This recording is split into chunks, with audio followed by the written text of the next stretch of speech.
Salut à tous. Des menaces de mort, littéralement.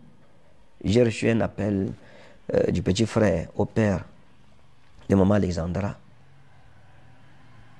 qui est là-bas en Europe, en France, qui m'a dit clairement, nous allons te traquer comme on traque une proie. Il fallait te renseigner sur notre tribu en Centrafrique. Nous, quand on met quelqu'un là, on va le détruire. Et nous, nos dents, ce n'est pas les dents du pitbull, c'est les dents du requin. Donc nous allons vous traquer, on va vous assassiner, on va vous tuer physiquement, on va vous éliminer. Parce que nous, quand on traque une proie, tant qu'on n'a pas éliminé, on ne s'arrête pas. Donc des menaces de mort directes, des accusations de sorcellerie. Ferdinand Ekane, un homme de foi, un prophète, s'est marié avec Alexandra après une relation qui semblait pleine de promesses. Un mariage comme les autres, ou du moins c'est ce qu'il croyait. Mais en seulement quelques mois, tout s'effondre.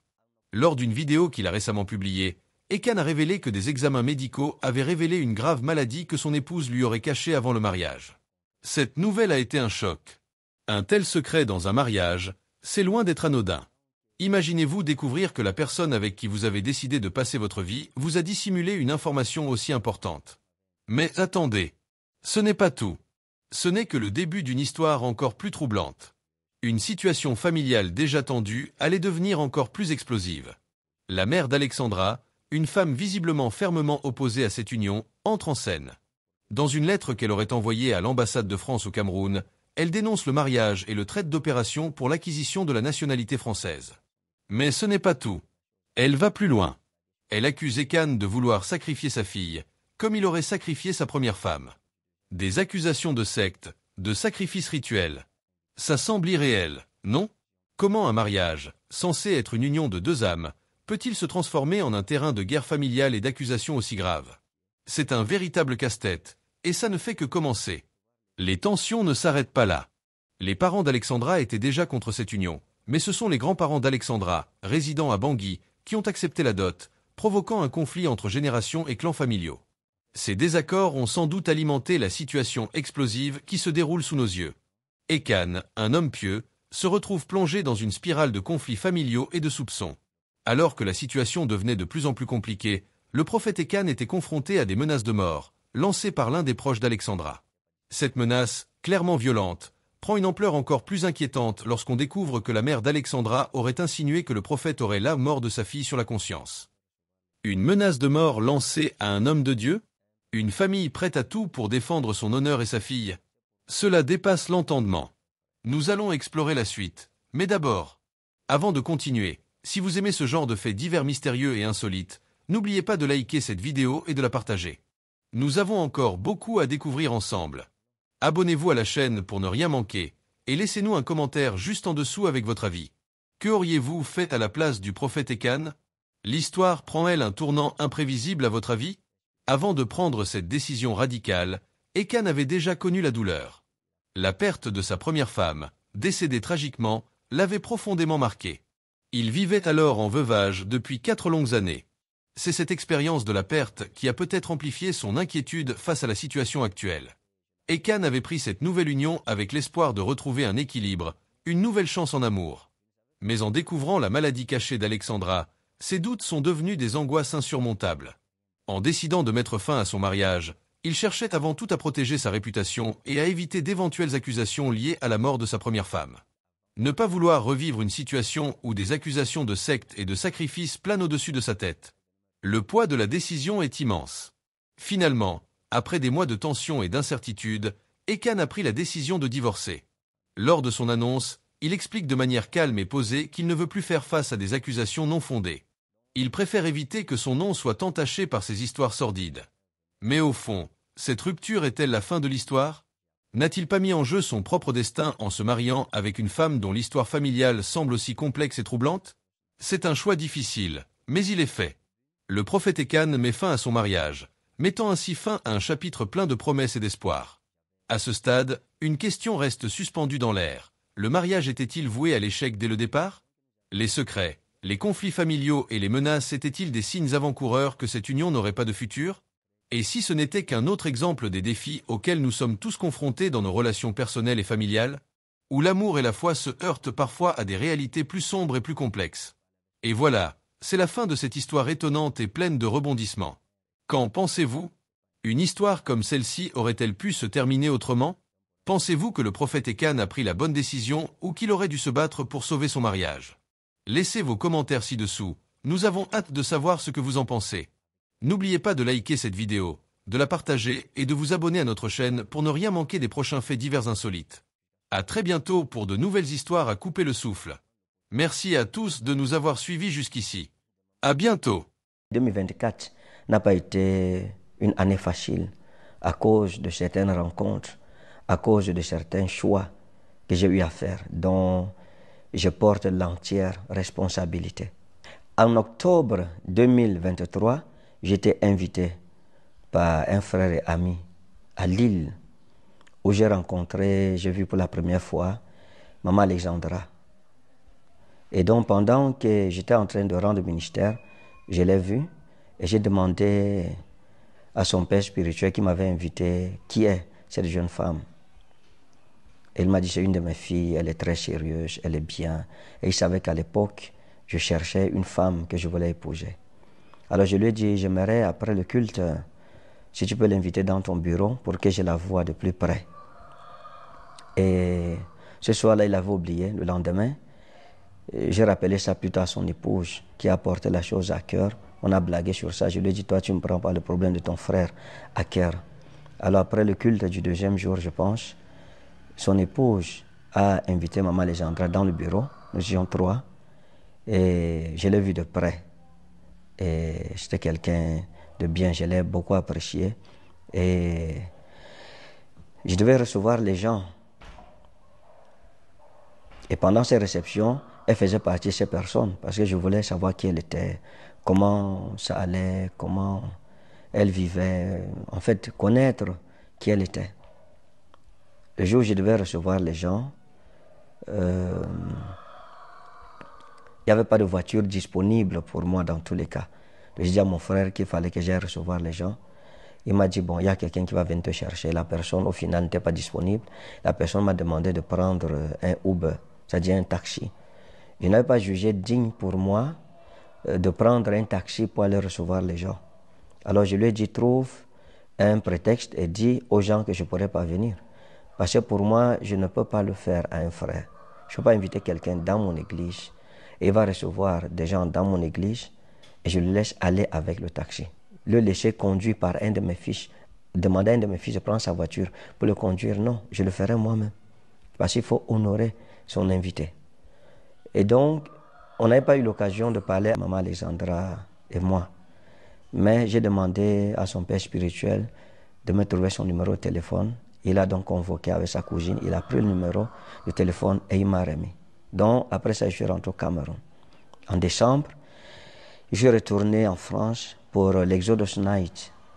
Et là-bas en France, il fallait que je la rencontre pour qu'on puisse parler, que je sache qui elle est. Je voulais connaître. Je ne savais pas si elle était à l'église avec ses parents. Je ne savais pas si elle était seule. Je ne connaissais rien d'elle, en fait, à cette époque-là. Alors, je vais dire à son père spirituel, et on va organiser donc que je descende sur l'île avant l'Exodus Night. Voilà comment je suis descendu sur l'île et j'ai fait 3 jours là-bas. Elle venait me retrouver dans ma chambre d'hôtel et son père spirituel, je me souviens, il avait un programme à l'église, donc il dormait aussi dans le même hôtel avec sa famille. Mais on s'était entendu que personne ne sache que je suis à Lille. Donc, on a parlé, elle prenait les pauses au travail, elle venait me retrouver à l'hôtel et on discutait, j'ai appris à la connaître. Et voilà, après cela, je suis retourné sur Paris pour l'Exodus Night. Il faut dire qu'au début de cette relation, son papa spirituel et moi, nous étions soudés. J'avais son entière bénédiction, son soutien, son assistance. Mais le problème que nous avions, c'est que lorsque la maman de Maman Alexandra a appris et que je voulais la rencontrer, du coup, elle a imaginé que c'était pour le mariage. Elle s'est opposée. Elle s'est opposée farouchement. Alors c'était un problème pour moi. J'en ai parlé avec son père spirituel qui m'a expliqué non. Écoute, si sa mère est contre le mariage, ce n'est pas important. Moi, tu as ma bénédiction et on pourra se retourner vers la famille qui est le reste de la famille, les grands-parents, les tantes qui sont à Bangui. Si la famille en Afrique est avec toi, c'est l'essentiel pour ça. Mais je ne comprends pas moi-même comment elle s'oppose au mariage de sa fille jusqu'à ce point-là. Et je me souviens que parlant de l'opposition de la maman, de maman Alexandra, et comme je me plaignais par rapport à cela, il m'a dit clairement que lui pense qu'elle avait des sentiments pour moi et s'attendait à ce que je sois elle que je puisse épouser et non pas sa fille, parce qu'il ne comprend pas cet acharnement. Ça ne peut être que ça. Et en plus, il m'a dit, ok, ce sont ces démons qui la troublent, tu pourras la délivrer. On s'était entendu, comme j'avais le soutien de la famille, des grands-parents, des tantes, la famille en Afrique. Ils m'ont dit non, si la maman refuse, il faut venir, n'annule pas le mariage. Nous allons bénir son mariage. Elle ne va pas épouser sa fille. Il faut qu'elle laisse sa fille s'épanouir. Elle est en âge de se marier, elle a le droit de choisir avec qui elle doit se marier. Et donc, il était question que son père spirituel et son épouse et moi, nous voyagions pour l'Afrique. Nous devrions aller faire la dot ensemble. Et le mariage devrait se passer à Lille. Je me souviens qu'à cette époque, il était, je pense, en Angola avec sa famille. Il avait demandé au grand frère de maman Alexandra, d'essayer de parler à sa petite sœur pour la convaincre, pour lui montrer la nécessité de laisser l'enfant se marier. Et ça avait mis du temps. Donc j'appelais pour lui demander est-ce qu'il tient un retour de bienvenue. Et il me disait non. Comme ça a pris vraiment, ça a pris presque un mois, si je me souviens. Comme ça fait longtemps. Mais ça a mis quand même plusieurs semaines. Bienvenue n'était pas revenu vers lui. Et il m'a dit que c'est quelqu'un de très hypocrite. Et qu'il l'a dans son collimateur. C'est quelqu'un qui va écarter doucement parce que c'est quelqu'un qui n'est pas vrai. Il est très dangereux.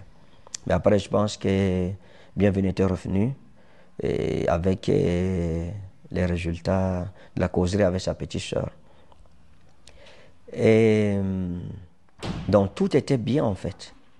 Je n'avais jamais rien fait sans dire à son père spirituel, rien du tout. Tout ce qui se passait entre nous, tout ce qui se passait, je lui faisais le compte rendu. Au début, on avait beaucoup de problèmes parce que je trouvais qu'elle n'était pas vraie envers moi, elle était cachotière. Une ou deux fois, j'ai rompu la relation, je lui ai dit que non, il faut laisser tomber. Mais c'est par son père spirituel qu'elle était passée.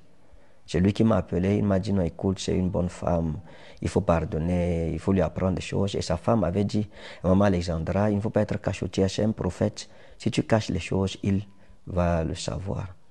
Donc c'est lui qui m'avait convaincu, puis je suis retourné. Et voilà, il m'exhortait. Et je me souviens, une fois, il m'a dit, il faut épouser cette jeune femme.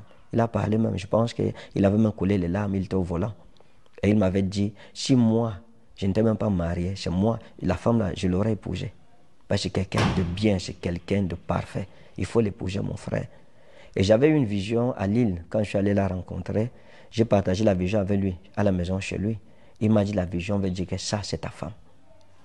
Je ne pense pas qu'on puisse se tenir pour dire, Dieu a dit ceci aujourd'hui et demain. On dit encore que non, ce n'est pas Dieu, etc. Dans tous les cas, nous allons commencer à avoir des problèmes de dissentiment à partir du moment où je suis allé à Lille. J'ai fait le programme là-bas. C'était extraordinaire. Quand je suis quitté de Lille, je suis allé en Belgique. Chez papa Tony Silachi. J'ai fait le programme là-bas. Il y a des gens de Lille qui sont quittés pour venir là-bas. Et j'ai appris qu'ils ont été menacés. Pourquoi ils doivent suivre, pourquoi faut-il qu'ils suivent un prophète? Pourtant, il y a un prophète sur place. Et bon, mais là, je n'ai pas prêté attention. Quand je suis arrivé en Belgique, j'ai fait le programme. J'ai fait le programme de tout mon cœur. Je suis arrivé, on m'a logé dans une chambre. C'était une chambre où même passer, ma valise ne pouvait pas passer parce qu'elle était tellement confinée, elle était tellement petite. Alors, j'ai payé ma suite. J'ai demandé à l'hôtel, ok, la suite c'est combien? On m'a dit, avec ce qu'ils avaient versé pour la chambre, j'ai payé mon séjour là-bas. J'ai fini de prêcher, on m'a donné l'offrande, j'ai refusé de prendre l'offrande. J'ai dit à Papa Tony Chilassi, je suis venu pour t'aider et non pas pour te demander de l'argent dans tous les cas. Je l'ai fait en toute bonne conscience.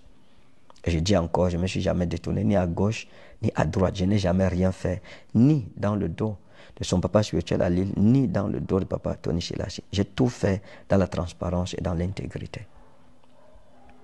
Donc, le premier problème que j'aurai va commencer lorsque nous sommes allés à Paris.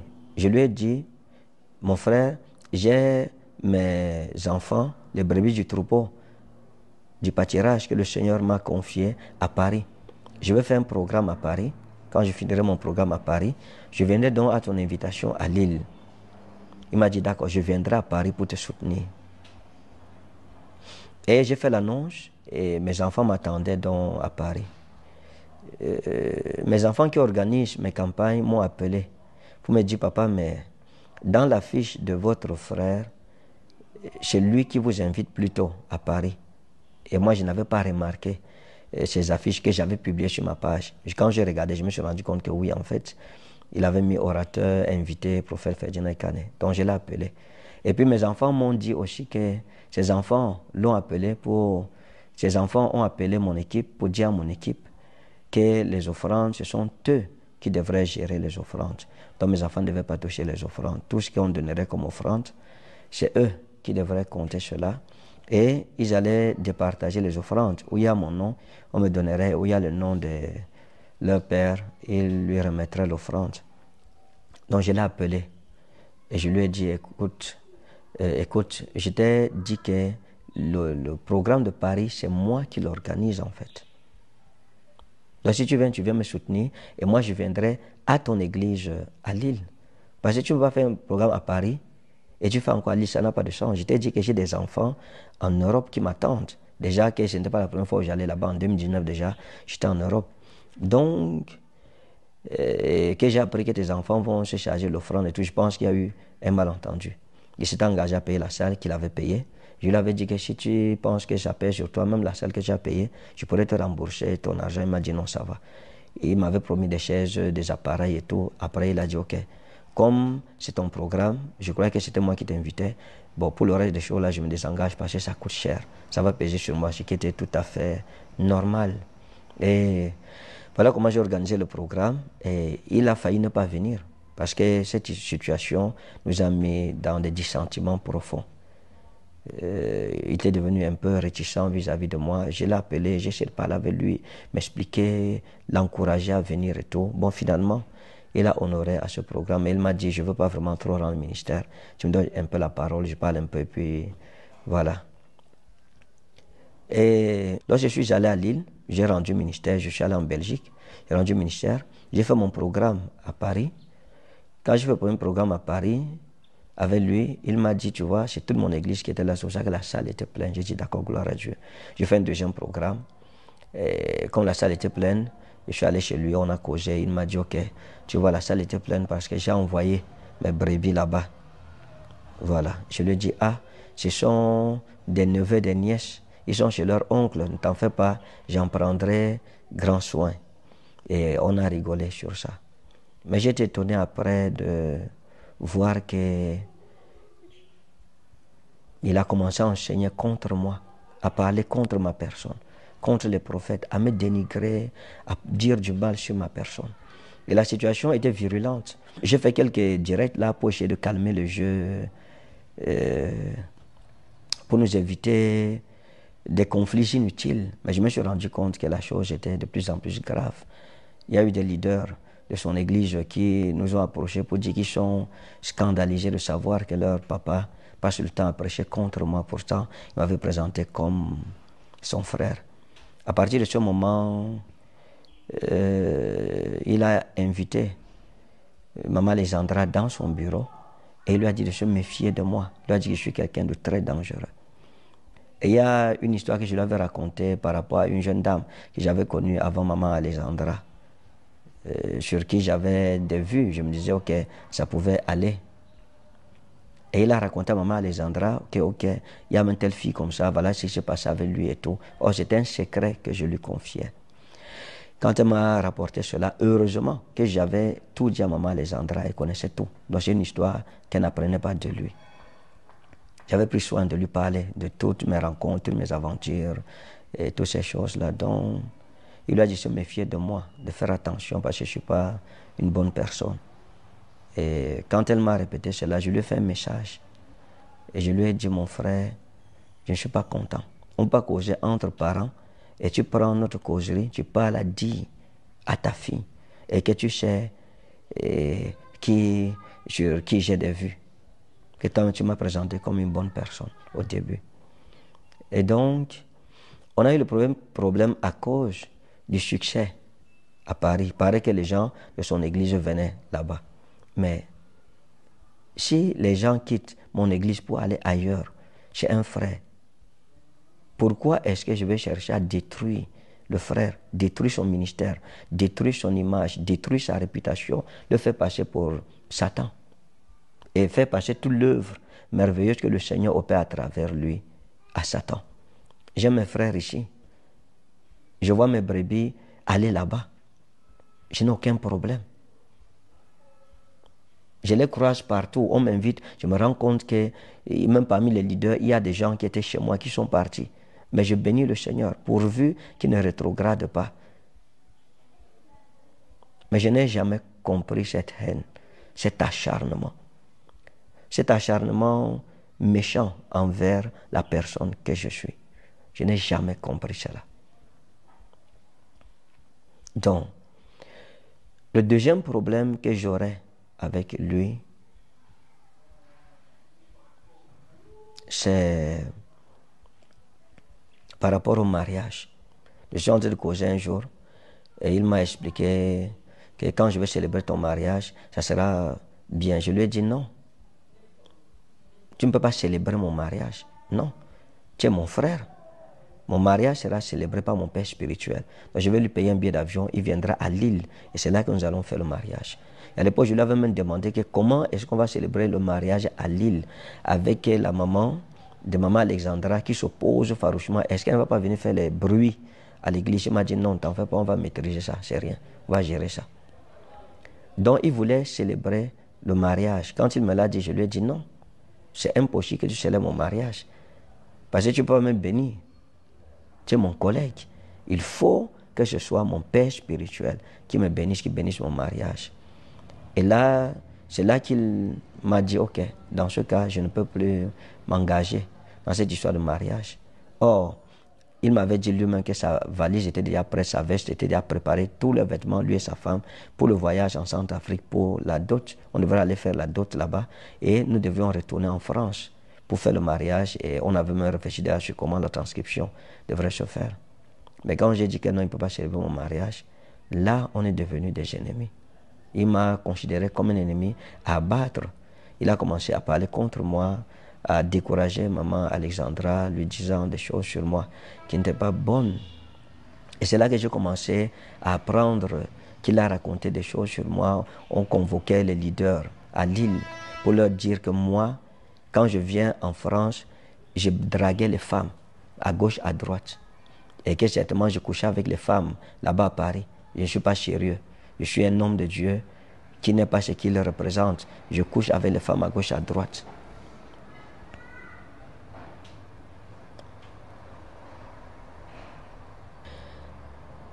Il y a eu cette histoire avec Mariam, je pense, que j'ai rencontrée à Paris. Je n'ai jamais causé avec quelqu'un de Lille sans avoir dit ça au père spirituel de maman Alexandra. Il connaissait tout. Lorsque j'ai rencontré Mariam, je l'ai reçue dans le hall de mon hôtel. Nous avons discuté là-bas. Elle m'a fait comprendre ce qu'elle pensait de ma personne, qu'elle avait fait la prière, que si je la reçois, ça veut dire que je suis son mari. Elle m'a dit un peu ses déboires à Lille. Elle était avec son homme là-bas. Ils étaient déjà ensemble. Ils vivaient déjà ensemble. Ils allaient se marier. Mais leur père spirituel, l'évangéliste, les a appelés a appelé le monsieur pour lui donner une autre femme. Et voilà comment ce monsieur va aller se marier avec une autre femme. Et elle va perdre son mariage et va quitter donc de l'île, de l'église. Et j'avais même plaisanté en lui disant, ah, donc Dieu t'a montré d'abord ton mari, maintenant tu dis que Dieu dit encore que c'est moi, on a arraché le premier, donc moi je suis la roue de secours. Il m'avait dit que non, comment tu peux dire ça, ça me blesse. Quand je l'ai rencontré, je me souviens, un jour elle m'a dit, ok, j'ai parlé à ma mère. Je lui ai dit que j'ai trouvé mon homme, j'ai trouvé mon roi. Je lui avais dit que tu ne peux pas dire à ta mère que tu as trouvé ton homme sans que toi et moi, on ait parlé qu'on va se marier. Je n'étais jamais donné une promesse de mariage, jamais. Je ne lui avais jamais promis le mariage, je n'avais jamais dit, ok, je viens de t'épouser, telle date. Et c'est pas comme si on était en relation, on s'est vu une seule fois. Et ce qui s'est passé avec Mariam, je lui ai raconté ça. Je lui ai dit, voici, tu connais telle personne, parce qu'elle m'a dit qu'elle était à Lille. Alors je l'ai appelé directement, je lui ai dit, tu connais telle personne? Oui, j'ai parlé. Ok, je l'ai rencontré, on a discuté sur telle ou telle chose. Et il m'a dit, il faut faire attention, c'est une sirène. Elle là, c'est une sirène. C'est les femmes des îles, elles sont très dangereuses. Quand elle dort dans la baignoire, elle entre dans la baignoire, elle plonge dans l'eau, elle peut faire des heures et des heures. Ce sont ces enfants qui viennent la toucher pour qu'elle sorte. Elle part loin dans le monde des eaux. Il faut faire attention. Il connaissait ce qui se passait avec Mariam. La même chose, j'ai entendu parler de la dame monégasque qui est venue, je l'ai reçue dans le salon de ma suite. Et tous mes rendez-vous étaient arrangés par mes équipes. Je n'ai jamais reçu quelqu'un là-bas sans que mon équipe, et Angéline, la directrice de campagne, n'ait organisé, ne sache qu'il y a telle chose, de telle à telle heure, je reçois telle personne. Je l'ai reçue dans mon salon. On a discuté. Elle m'a aussi fait parler, elle m'a partagé son point de vue sur ma personne, qu'elle aurait souhaité être mon épouse et tout. Je lui ai dit, qu'est-ce que vous avez la carrure pour être la femme d'un homme de Dieu? Elle m'a dit oui et tout. Ce n'est pas aller loin. Ce n'est pas aller loin plus que ça. À la fin, elle m'a dit, est-ce que vous pouvez prier pour que Dieu me donne un mari, un bon mari? Je lui ai dit, d'accord. On s'est arrêté là. Je l'ai rencontré une seule fois. Je n'ai jamais fait de proposition indécente à l'une d'elles. Je n'ai jamais dit, ok, je viens à l'hôtel, viens me retrouver, qu'on dorme ensemble. Je n'ai jamais fait ça. Je n'ai jamais dit à l'une d'elles, ok, je viens chez toi, je viens passer des nuits chez toi. Je n'ai jamais fait ça. Je les ai rencontrés une seule fois. Que Dieu soit juge dans cette histoire. Maintenant, lorsqu'on me dit qu'on veut me passer pour le don Juan, l'homme qui n'est pas sérieux, que j'étais avec Maman Alexandra et je causais avec d'autres femmes, je n'avais aucun engagement avec Maman Alexandra à cette époque. Aucun engagement. Au contraire, nous avions de sérieux problèmes. C'est son papa spirituel et sa maman qui m'exhortait que non, il faut la comprendre, il faut pardonner, il faut l'éduquer et tout ça. Je n'avais aucun engagement. J'étais célibataire. J'étais libre de causer avec qui je voulais, dans les normes de ce que la Bible m'accordait comme liberté.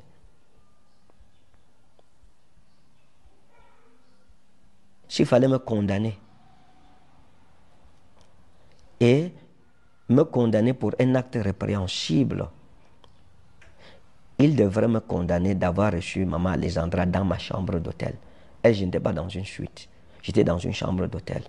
Et il savait que je la recevais pendant 3 jours. Pourquoi en ce temps-là, il ne s'est pas arrêté pour dire que ça, c'est un faux homme de Dieu. Il reçoit les femmes dans les chambres d'hôtel. Je pense que le cas de Maman Alexandra, c'est ça qui était même plus grave. Je ne l'ai pas reçu dans une suite, j'étais dans une chambre. Il était dans le même hôtel avec moi. Mais il ne m'a pas condamné. Pourquoi? Parce que tout allait bien entre nous. Mais ce n'est pas parce qu'on a des dissentiments avec une personne qu'il faut la diaboliser, qu'il faut chercher à la détruire, ruiner son ministère, etc. Non. Donc, il n'y a personne, aucune femme, aucune sœur de l'île avec qui j'ai causé, sans que le père spirituel ne soit au courant. Je lui avais parlé, la monégasque, je lui ai parlé d'elle. Je lui ai envoyé la photo de la dame. J'ai dit, est-ce que tu la connais? Il m'a dit oui. Oui, je la vois souvent ici à l'église. Je lui ai dit, ok, voilà. Quand je suis avec des amis, je suis vrai envers eux. Je suis ouvert envers eux. Et donc, voilà ce qui s'est passé. Après ça, il y a eu une opposition terrible. J'ai commencé à apprendre des choses horribles dites sur ma personne. Quel est mon péché? J'ai couché avec qui? J'ai violé quelle femme? J'ai caressé qui là-bas? J'ai amené qui dans mon hôtel? J'ai invité qui vient dormir avec moi?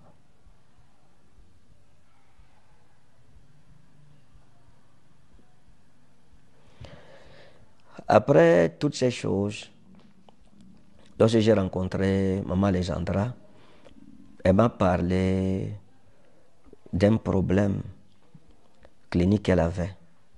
Bon, elle ne m'a pas présenté ça comme un problème. Elle m'a dit que ce n'était pas un problème chez rien, chez toutes les femmes ont ça.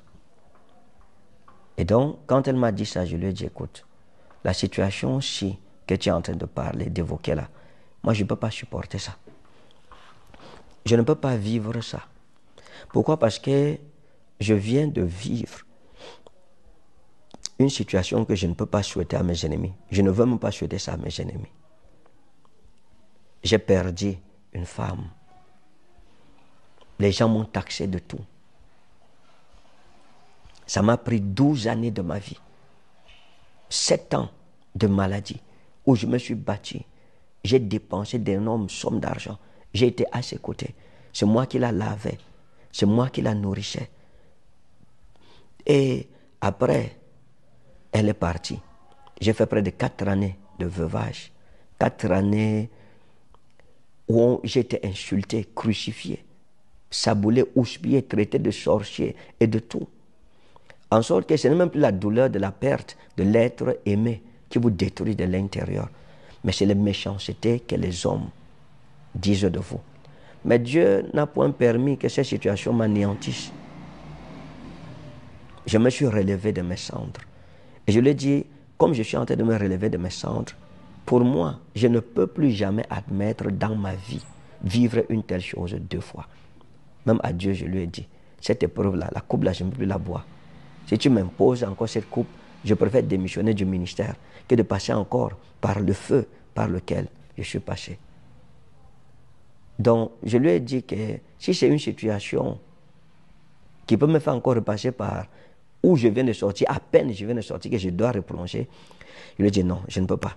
Elle m'a dit non, non, c'est rien, ne t'inquiète pas, c'est zéro, c'est pas une maladie, c'est rien. J'ai donc appelé son papa, son père spirituel. Et je lui ai dit, ta fille m'a dit qu'elle a tel problème. Et tu connais d'où je viens. Tu connais la galère, la misère, la souffrance dans laquelle je suis venu. Comment les gens se sont soulevés contre moi dans les réseaux sociaux, faire des vidéos et tout cela, des injures par là, des accusations par là.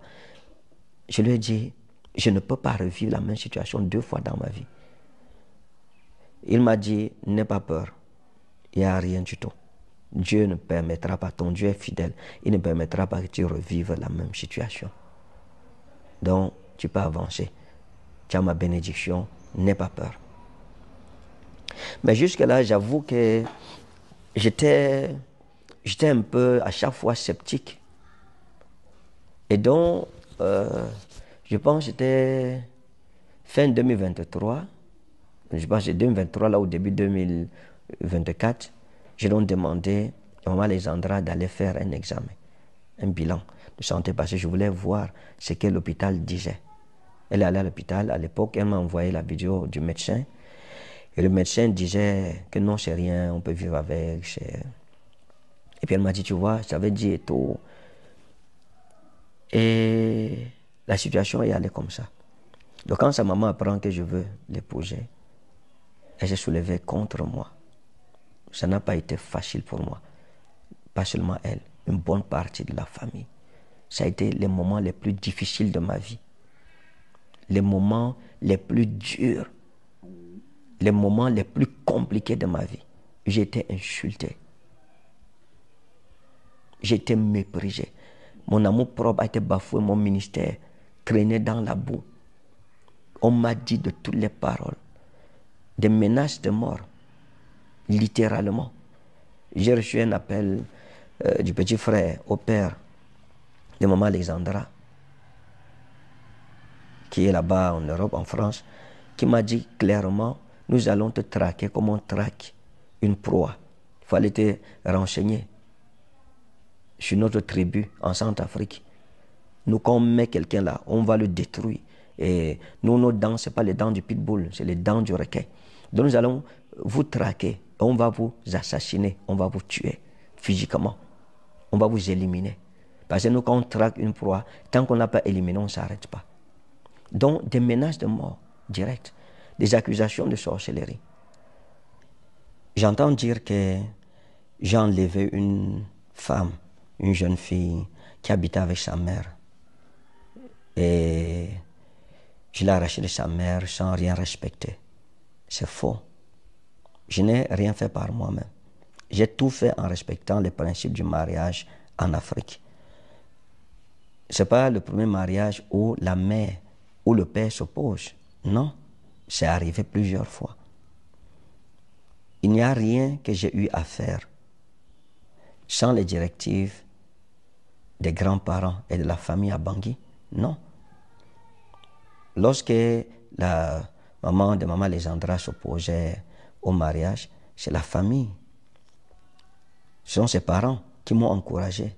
Ils m'ont dit, elle ne peut pas épouser sa fille. C'est notre fille, c'est nous qui l'avons mise au monde. Il faut venir, on va bénir votre mariage. Après, elle comprendra. Nous allons lui parler après. Donc lorsqu'elle quitte de l'île, elle quitte, c'était pas une chose entre moi et elle, non. Elle était en communication avec sa famille, ses grands-parents, ses tantes à Bangui, et qui l'ont encouragé, qui lui ont dit non, tu ne peux pas, nous sommes avec toi. Et je bénis Dieu pour cette famille qui a pris d'énormes coups, des choses même qu'il n'est pas bon de dire ici pendant cette intervention. Ils ont souffert. Ils ont reçu des menaces terribles, des menaces d'être frappés physiquement. La grand-mère à Bangui là-bas a même été hospitalisée. Elle a été menée aux urgences à cause de cette histoire. Mais ils m'ont dit, ne te décourage pas, ne nous lâche pas. Parce que si tu nous lâches maintenant là, c'est sur nous que la honte viendra. Donc lorsqu'elle quitte l'île où elle était avec sa mère, c'est avec la bénédiction de ses grands-parents et de ses tantes qui sont en Afrique. Tout s'est passé, il y avait une communication. On ne peut pas dire que je vais aller enlever quelqu'un, c'est faux. Ils m'ont encouragé parce que moi-même, à un moment, ça me posait des problèmes. Elle me posait la question de savoir, j'espère que tu ne vas pas me lâcher. Parce que c'était compliqué pour moi. Les choses horribles que sa mère disait contre moi, que son grand frère bienvenu disait contre ma personne. Ces choses terribles. La calomnie qu'on répandait sur moi, que je suis sorcier, je l'ai épousée pour remplacer l'autre que j'ai tué, pour la sacrifier, elle aussi. Tout ce que je suis un faux prophète. Il y a eu tellement d'horreur, de méchanceté qui ont été dites sur ma personne. C'était compliqué. Des menaces de mort. Le petit frère de son papa qui m'a appelé pour me dire qu'on va te tuer physiquement. Nous, quand on traque quelqu'un, tant qu'on ne l'a pas éliminé, on n'arrête pas. La dot, le chiffre, le montant qui m'a été donné, cet oncle à elle m'a dit carrément que c'est un montant que j'ai fait dans la sorcellerie. C'est la cabale. C'est un montant pour voler les étoiles. Ils m'ont accusé que je suis en train de vouloir prendre son étoile parce qu'elle est encore jeune. Elle est vierge. Et c'est pour cela que je l'ai ciblée pour la sacrifier dans la sorcellerie. Je suis allé. J'ai fait la première étape normalement. Je suis allé faire toquer porte. Je suis allé à l'époque avec le docteur Enoka. Nous sommes arrivés à Bangui. On a vu les parents. On nous a accueillis. J'ai déposé ce qu'il m'avait demandé pour le toquer porte. On est revenu.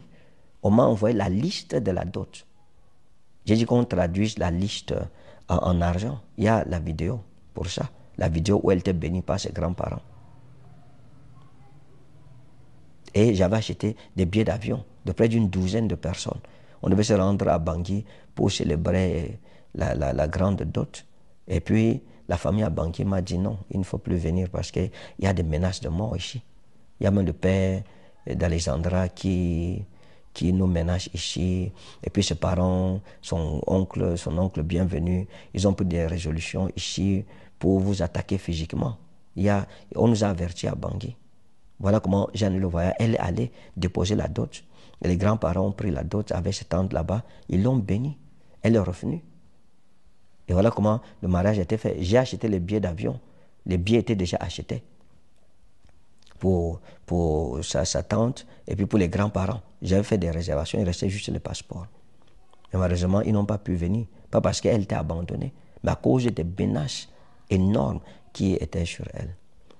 Mais jusque-là, je pense que j'étais habitué à cela. Quoique ce soit étonnant pour moi que des personnes au milieu desquelles j'ai prêché l'évangile, j'ai prié sur eux, j'étais un vrai prophète. Ils m'ont suivi pendant des années. J'étais un vrai prophète. Mais parce qu'on ne s'est pas entendu sur un point, sur le mariage, on m'a traité comme un brigand. Comme si j'avais tué quelqu'un, comme si c'était un assassinat. Je n'ai rien fait de moi-même.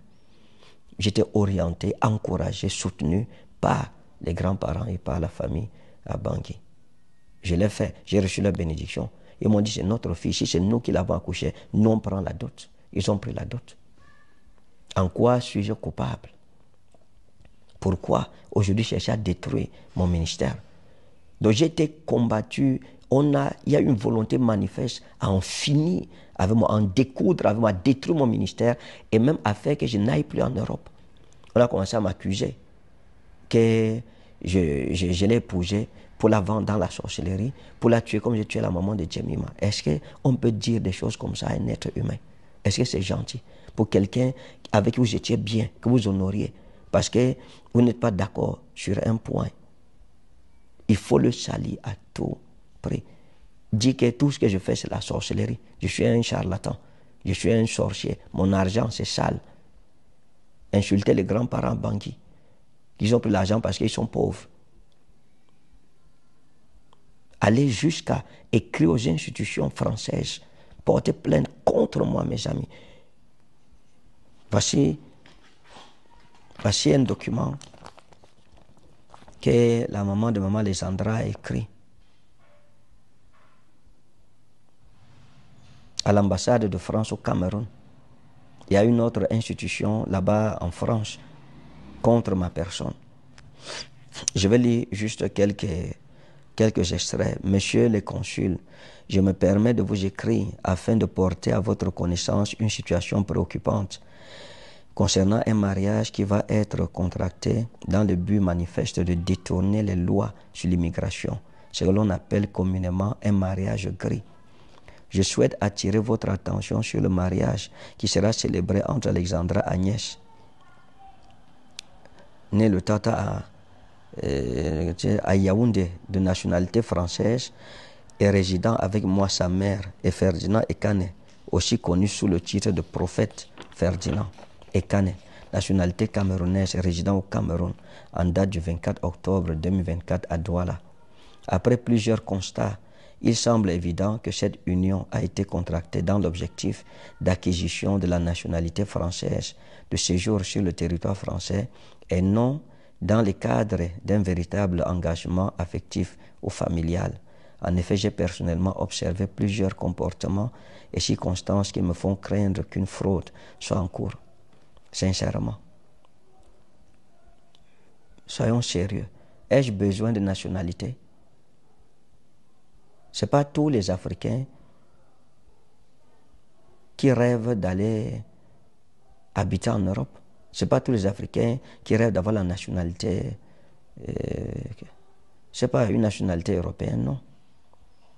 Je vais en Europe comme je veux, quand je veux. La dernière fois, on m'a proposé un visa de 6 mois avec l'obligation de faire 3 mois sur le territoire français. J'ai refusé parce que je ne suis pas prêt à faire 3 mois loin de ma patrie. J'aime le Cameroun, j'aime l'Afrique. Je suis un Africain typique.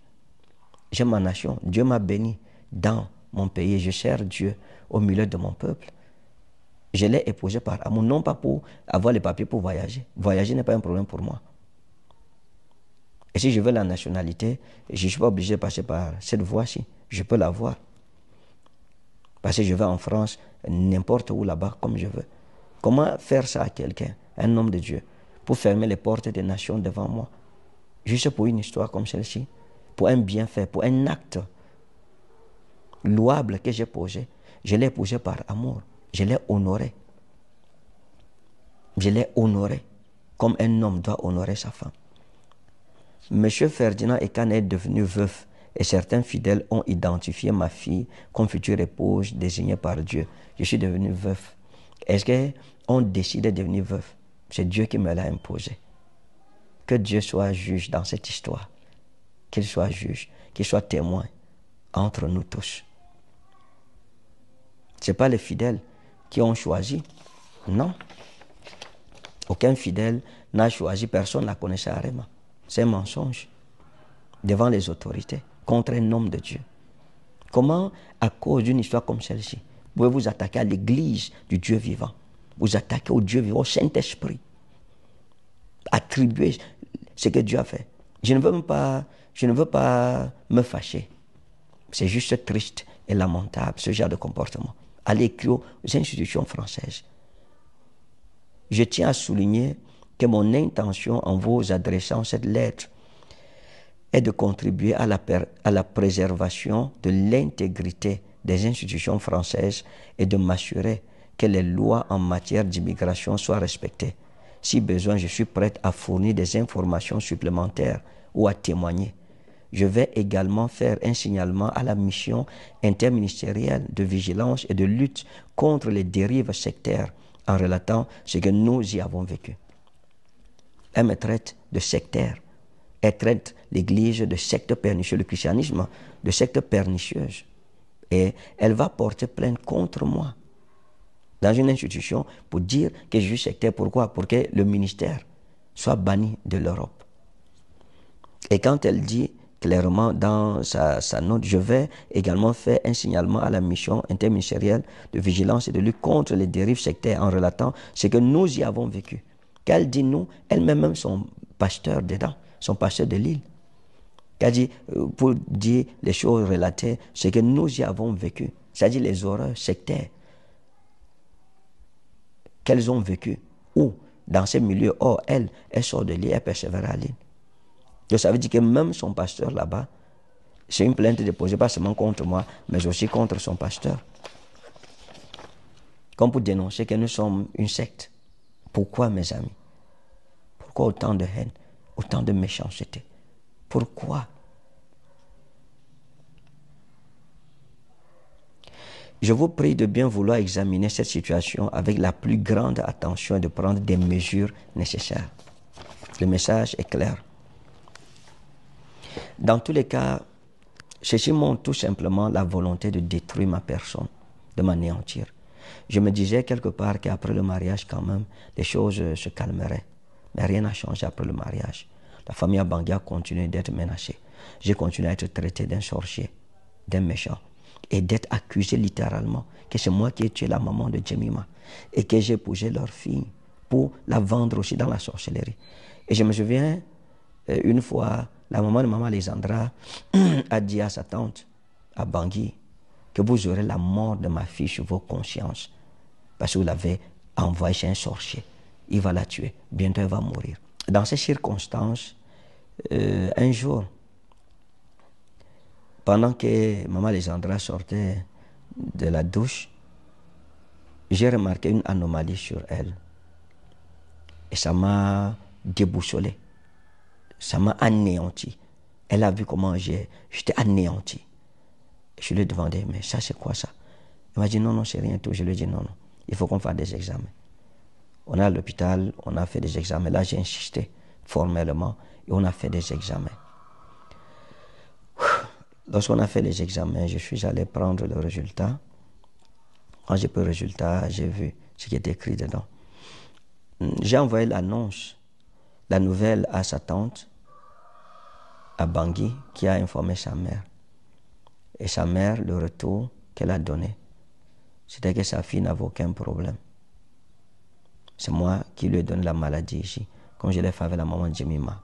Je suis en train de vouloir tuer sa fille, comme je l'ai fait pour la maman de Jemima, parce que je suis un sorcier. Je cherchais une autre victime. Je voulais encore verser le sang. Et c'est sa fille que j'ai choisie. Vous aurez la mort de ma fille sur votre conscience. Ça m'a ébranlé. Ça m'a effrayé. Effrayé au point où parfois la nuit, lorsque nous dormions, lorsqu'elle ne bougeait pas longtemps, j'allais la toucher pour qu'elle bouge, pour me rassurer que la fille d'autrui n'est pas morte ici.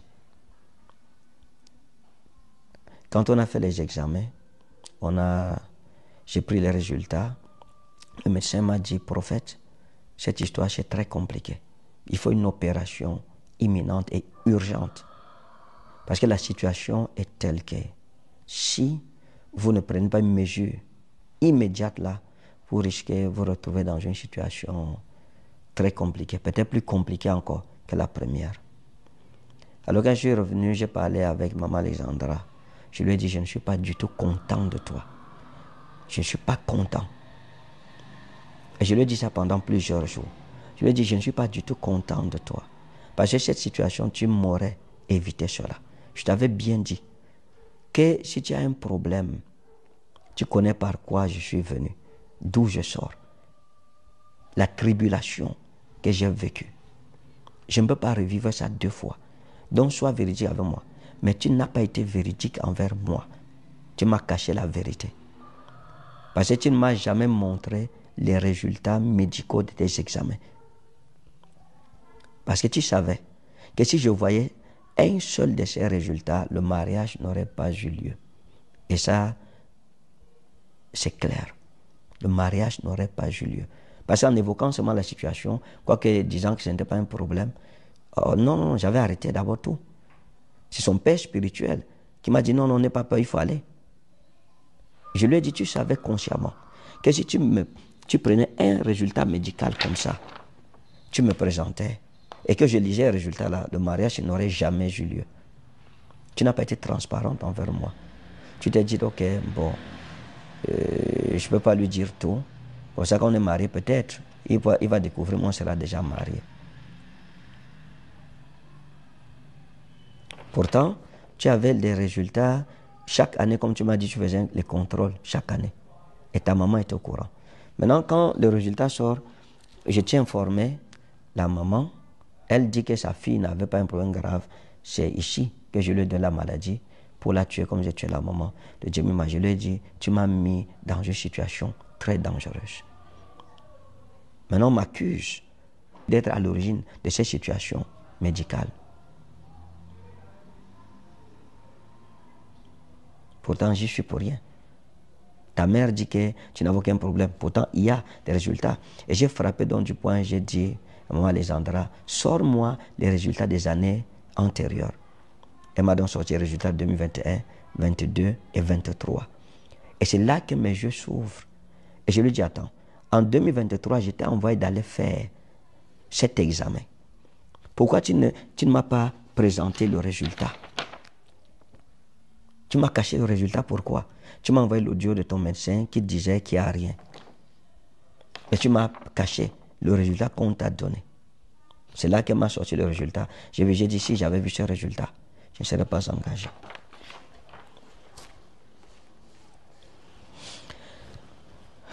Fais une pause, mon frère.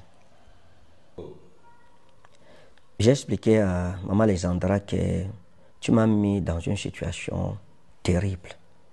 C'est un peu comme si j'étais piégé. Je t'avais dit, si c'est quelque chose de sérieux, ce que je pense là, moi je ne peux pas m'engager dedans maintenant. Je ne peux pas.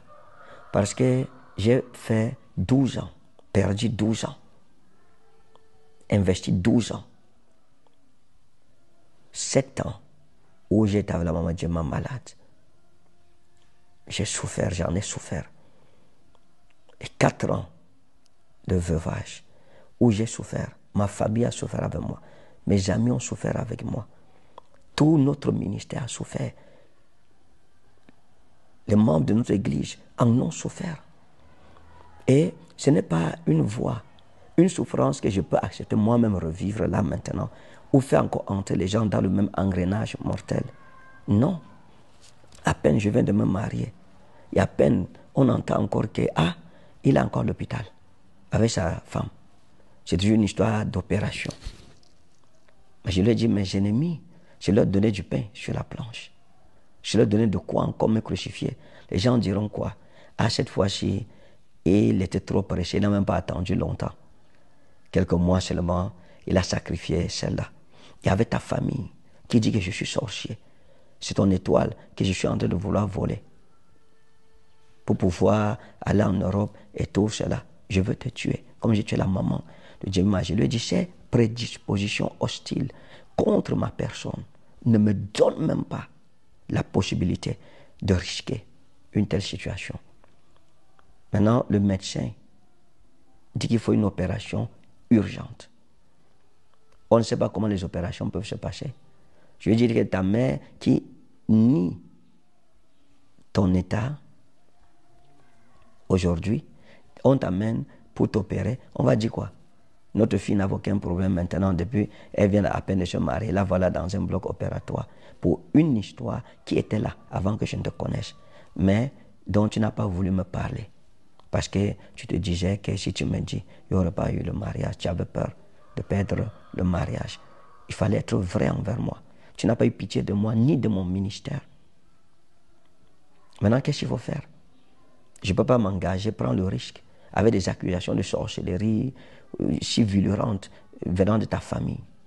Ta mère, son grand frère, du côté de ton père, ces personnes qui m'accusent sans me connaître. Je ne peux pas. J'ai une réputation aussi à préserver. J'ai un ministère à préserver. J'ai un cœur à préserver. J'ai une famille aussi à préserver. On va dans de bonnes intentions et après on se retrouve piégé comme un petit rat. Et je lui ai dit, je ne peux pas prendre ce risque. Je ne sais pas, les opérations, les gens sont allés s'opérer pour la dent. Ils sont morts. La femme de pasteur Marcelo est allée pour un rien. Elle n'est pas revenue. On ne sait pas ce qui est derrière. Si l'opération se passe mal parce que tu n'as pas supporté un certain produit, on va mettre ça sur la tête de qui? Ça sera le prophète de Kane. Le sorcier, il a encore sacrifié. Même l'opinion publique va dire quoi sur ma personne? Mes ennemis diront quoi? Ça va confirmer. Même ceux qui ont été avec moi la première fois, qui ont enduré les salves de haine, de destruction massive contre ma personne, vont dire quoi? Supposons même que l'opération se passe bien. Et après, il y a une récidive. Je fais comment? J'entre où avec ce fardeau? Pourtant, si tu m'avais dit, tu pouvais m'éviter ça, simplement. Si tu m'avais montré ça, ce qui est sûr, le mariage n'aurait pas eu lieu. Aujourd'hui, j'ai pris du temps pour réfléchir et beaucoup de recul. Au vu de toutes ces accusations de sorcellerie, de toute cette calomnie contre ma personne, quand vous l'avez vu, jusqu'à écrire contre moi, me porter plainte. Je suis fiché. Mon nom est écrit là-bas comme un sectaire. En Europe, ça ne blague pas. Et il faut dire que dans cette même lettre, elle a envoyé un extrait d'une confession de sorcellerie pour dire aux autorités françaises, regardez ce qu'il fait. C'est un sorcier. Les choses, on a prié pour un enfant, pour délivrer l'enfant, pour tourner ça contre moi, devant des autorités françaises, sachant que les Blancs, les Européens, eux ne connaissent rien de la délivrance. Ils voient l'enfant parler de sorcellerie, c'est mon père qui m'a dit que j'ai tué ma mère et tout. Du coup, là, pour eux, ils vont dire, d'accord, c'est une secte. Ils ne connaissent pas que c'est la délivrance. Vous le connaissez, mais vous tournez ça contre moi. Une personne qui peut aller faire une telle chose peut me tuer. Je me sens en danger. Je me sens en danger.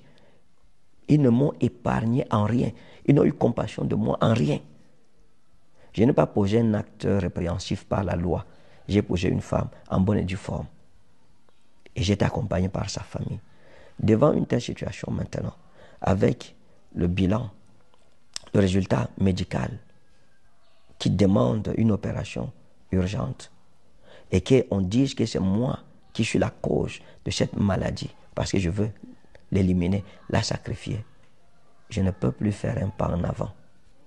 J'ai décidé de mettre un terme à notre union pour ne pas avoir à repasser par la vallée où je suis repassé à la maman de Jemima, pour ne pas avoir à nouveau à vivre ce que j'ai vécu. Pour rien au monde, je n'accepterai plus jamais cela. Et pour rien au monde, je n'admettrai plus à personne de me traiter n'importe comment. Pour le reste, que Dieu soit juge entre nous. Si je suis sorcier, comme vous l'avez dit, vous remporterez cette bataille. Mais si depuis mon enfance, l'âge de 16 ans, je ne me suis jamais détourné ni à gauche ni à droite, et que j'ai servi le Seigneur Jésus de tout mon cœur, il me justifiera aussi. Mais je ne peux pas accepter, passer par là. Donc j'ai pris ma décision. Je pense que c'est triste, c'est malheureux, mais c'est important pour moi. C'est important pour mon ministère. C'est important pour ma famille. Je ne soumettrai plus ma famille à cette épreuve, ni mon ministère. J'ai posé un acte en toute bonne conscience. On a tourné cela contre moi. Ça ne fait rien. Je pense que ma décision est prise, elle est ferme. Je mets un terme à cette union, à cette relation, tout en priant que Dieu aide les parents de Maman Alexandra de lui trouver un homme qui ne va pas la manger dans la sorcellerie, qui ne va pas la sacrifier ou qui ne va pas la tuer comme il a tué sa défunte épouse. Pour le reste, je suis, dès mon enfance, habitué aux guerres de l'Éternel. Je continuerai les guerres de mon Dieu, et cette épreuve de plus ne me branlera pas. L'adage hébraïque dit Naftali Elohim Niftalti, j'ai combattu les guerres d'Elohim. Bonne année 2025, et je ne souhaite pas ceci, même pas à mes ennemis. Que Dieu vous bénisse, shalom.